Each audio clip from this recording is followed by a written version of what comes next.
ಸಮಸ್ತ ನಾಡಿನ ಜನತೆಗೆ ಗೌರಿ ಗಣೇಶ ಹಬ್ಬದ ಶುಭಾಶಯಗಳು. ನಾವು 3 ದಿನ ಮುಂಚೆ ನಮ್ಮ ಮೇರೆ ಗಣೇಶನ್ ತಿಂದು ಗೋಡಾನು ಕುಂಟಿಸಿದ್ದು. ಅಲ್ಲಿಂದ ಆ ಪೇಟೆ ತಗೋಗಿ ರಾಜಗಂಭೀರವಾಗಿ ನಮ್ ಗಣೇಶನ ಗಣೇಶನ ಆಸ್ಥಾನಕ್ಕೆ ಕರ್ಕೊಂಡು ಹೋಗ್ತಾ ಇದ್ವಿ. ಇದು 3ನೇ ವರ್ಷದ ಗಣೇಶೋತ್ಸವ, ಅದ್ದೂರಿ ಗಣೇಶೋತ್ಸವ. ನಾವು ನಮ್ ಗಣಪತಿನ ಆಟೋಯಿಂದ ಇಳಿಸ್ಬಿಟ್ಟು ಬಾಳೆದೆಲೆ ಹಾಕಿ ಅದ್ರ ಮೇಲೆ ಅಕ್ಕಿ ಗಣಿರೆಲ್ಲ ಸುತ್ತ ಹಾಕ್ಬಿಟ್ಟು ಗಣಪತಿನ ಸಿಂಹಾಸನ ಮೇಲೆ ಕುಂಟಿಸ್ತು. ಅದಾದ್ಮೇಲೆ ಇನ್ನೊಂದ್ ಸ್ವಲ್ಪ ಟಚಪ್ ಇತ್ತು. ನಾವಿನ ಈ ಅಲ್ಲೆಲ್ಲ ಒಂದು ಸ್ವಲ್ಪ ಟಚಪ್ ಮಾಡ್ತಾ ಇದ್ದ. ಅಷ್ಟರಲ್ಲಿ 8 ಗಂಟೆನೂ ಆಯ್ತು. ಪೂಜಾರಪ್ಪರು ಬಂದ್ರು, ಪೂಜೆನೂ ಸ್ಟಾರ್ಟ್ ಆಯ್ತು. ನಮಃ ಓಂ ಸರ್ವಸಕ್ತ ಜಗನ್ನಾಥ ಜಗರಸಿಕ ಓಂ. ಇವಾಗ ಮಹಾಮಂಗಳ ಇರುತ್ತೆ, ಎಲ್ಲರೂ ಕೈ ಮುಕ್ಕುಳಿ.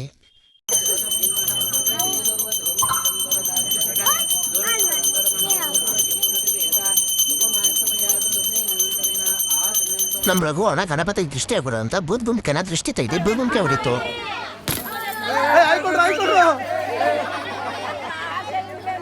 ಆಂಟಿ ಎಲ್ಲರಿಗೂ ಮಂಗಳಾರತಿ ಕೊಡ್ತಾವ್ರು. ಎಲ್ಲರೂ ಮಂಗಳಾರತಿ ತೊಗೊಳ್ರಿಲಿಂದನೆ.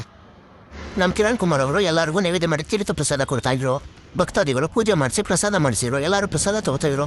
ನೋಡಿ ನಮ್ಮ ನೈಟ್ ಈ ತರ ಕಾಣಿಸ್ತಾ ಇದೆ ನಮ್ಮ ಗಣೇಶ. ಎಲ್ಲರೂ ಹೇಳಿ ಒಂದ್ಸಲ ಗಣಪತಿ ಬಪ್ಪ ಮೋರ್ಯ ಟಿಂಕಲ್ ಇಷ್ಟ. ನಮ್ಮ ಗಣಪತಿ ಸೂಪರ್ ಸ್ಟಾರ್. ಮುಂದೆ ಇದೇ ತರ ವಿಡಿಯೋ ಬರ್ತಾ ಲೈಕ್ ಮಾಡಿ, ಶೇರ್ ಮಾಡಿ, ಕಮೆಂಟ್ ಮಾಡಿ.